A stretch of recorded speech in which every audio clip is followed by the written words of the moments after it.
सोचो कि तुम्हारे स्कूल का टीचर ही एक डिस्ट्रॉयर हो जिसने एक पूरे चांद को तबाह कर दिया और उसको मारने का जिम्मा आपको मिला हो, तो आप लोग क्या करोगे। आज के इस सिनेमे में हम कुछ इसी तरह ही देखने जा रहे हैं। तो एपिसोड के शुरुआत में हम देखते हैं एक क्लास जिसका नाम होता है 3A। क्लास के स्टूडेंट कुछ ज्यादा डरे हुए होते हैं क्योंकि उनका टीचर आ रहा होता है। टीचर के क्लास में आते ही टीचर मॉनिटर को बोलता है कि खड़े हो जाओ। मॉनिटर सारे बच्चों को खड़ा करता है और सबको बोलता है कि फायर करो। तो सारे बच्चे फायर करना स्टार्ट कर देते हैं अपने टीचर के ऊपर, और वो टीचर उनका इतना ज़्यादा ताकतवर होता है कि वो आसानी से उनके सारे के सारे फायर डॉज कर लेता है और साथ ही साथ उनसे हाजिरी भी ले रहा हो। कुछ ही देर में सारे स्टूडेंट्स काफ़ी ज़्यादा थक जाते हैं और वो रुक जाते हैं क्योंकि उनके साथ गोलियां ख़त्म हो जाती हैं। उसके बाद एक बच्चा खड़ा होता है और वो बोलता है कि आपको तो एक गोली भी नहीं लगी और ये गोलियां तो आम गोलियां हैं, इससे आपको कोई फ़र्क नहीं पड़ेगा। तो टीचर उनको बोलता है सरकार ने ऐसी गोलियां बनाई हैं कि जिससे आपको तो कोई फ़र्क नहीं पड़ेगा, लेकिन ये मेरे चित्र उड़ा देगा। मगर मेरे रीजनरेट करने की ताकत से मैं खुद को वापस रीजनरेट कर सकता हूँ। ये देखकर बच्चे काफ़ी ज़्यादा हैरान हो जाते हैं और फिर उसके बाद टीचर उनको आम सा पढ़ाने लग जाता है। फिर उसके बाद एक लड़की हमें देखने को मिलती है जो इस लड़के को बोलती है कि ये देखो चांद अभी सुबह है लेकिन ये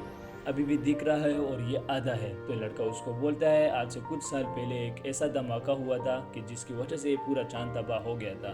फिर उसके बाद एक शख्स आता है जो कि मिलिट्री का होता है और वो बोलते हैं मैं हूँ जापान का रखवाला, मतलब मैं जापान का ख्याल रखता हूँ। और वो बोलता है कि ये जो एलियन आपको दिख रहा है इसने ही चांद को तबाह किया है। और वो बच्चा फिर वो बोल कि ये तो एक एलियन है, लेकिन एलियन बोलता है कि मैं कोई एलियन नहीं हूँ, मैं इसी दुनिया में पला बड़ा हूँ और इसी दुनिया में ही पैदा हुआ हूँ। फिर मिलिट्री वाला बोलता है कि हाँ ये सच बोल रहा है, ये इसी दुनिया में पैदा हुआ है और इसी दुनिया में ही पला बड़ा है।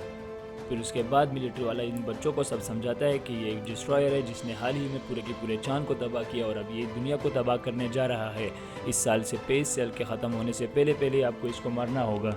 अगर आपने इसको ना मारा तो ये पूरे पूरी दुनिया को तबाह कर देगा और ये दुनिया एक हिस्ट्री बन जाएगी और उसके बाद इस दुनिया का कोई नामो निशान नहीं रहेगा।